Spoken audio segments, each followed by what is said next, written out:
SIR এর চূড়ান্ত তালিকার এবার নাম বাদ পড়ল নদিয়া জেলার পরিষদের বিজেপি সদস্য হিরণময়ী সরকারের। আমার মার বয়স 70+, আমার দাদার বয়স 40+। তাহলে আমি কি করে বাংলাদেশি হই? এটা তৃণমূলের কারসাজি।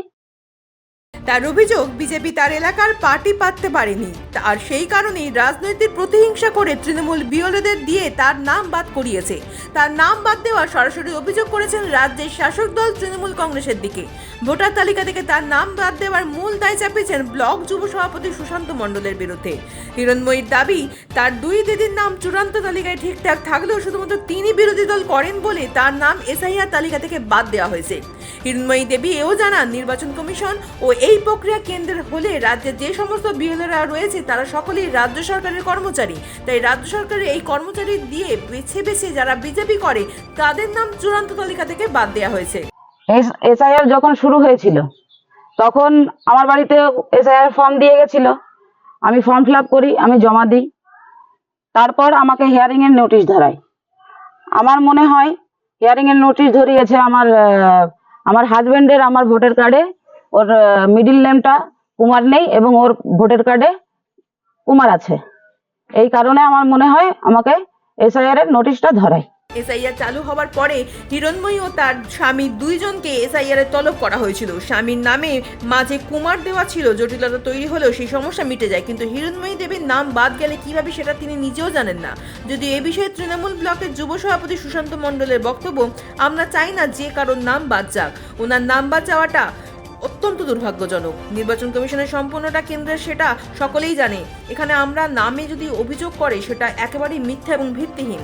তবে যতটুকু শুনেছি, উনি 2003 সালে বাংলাদেশ থেকে এখানে আসেন, 2005 সালে সম্ভবত মাধ্যমিক পরীক্ষা দেন এখানে। ওনার মা বাবা বাংলাদেশি থাকেন। সুশান্ত মণ্ডলও বলেন, এই এলাকায় বেশিরভাগ লোকই বিজেপি, তারা ভোট দিয়ে বিজেপিকে জিতিয়েছেন, অথচ এই এলাকা থেকেই অসংখ্য ভোটারের নাম বাদ গেছে। তবে পুনরায় নতুন করে আবার তিনি যাবতীয় ফর্ম ফিল আপ করে তার নাম ভোটার তালিকায় তোলার চেষ্টা করবেন বলেও জানিয়েছেন।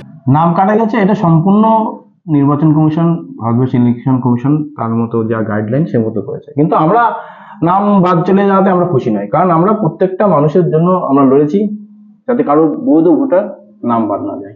প্রচুর মতো আছে আমাদের ভীমপুর অঞ্চলেই, আমার এই ব্লকেই তাদের নাম বাদ চলে গেছে। আমরা কোথাও চাইনি যে একটা বৈধ ভোটার যারা 2024 সালের মোদী মানে প্রধানমন্ত্রী নির্বাচনের যারা ভোট দিয়েছে, আমাদের এই ব্লক থেকে প্রত্যেকটা অঞ্চলে এখানে বিজেপি তার লিড পেয়েছে, তাহলে এই সমস্ত মানুষই বিজেপিকে ভোট দিয়েছে।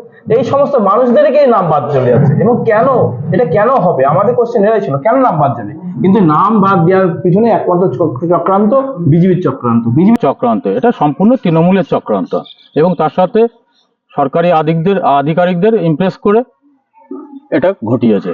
আপনার কি মনে হচ্ছে যে বিজেপির কোনো গোষ্ঠীদ্বন্দ্ব থাকতে পারে? না, সেরকম গোষ্ঠীদ্বন্দ্ব এখনো তৈরি হয়নি।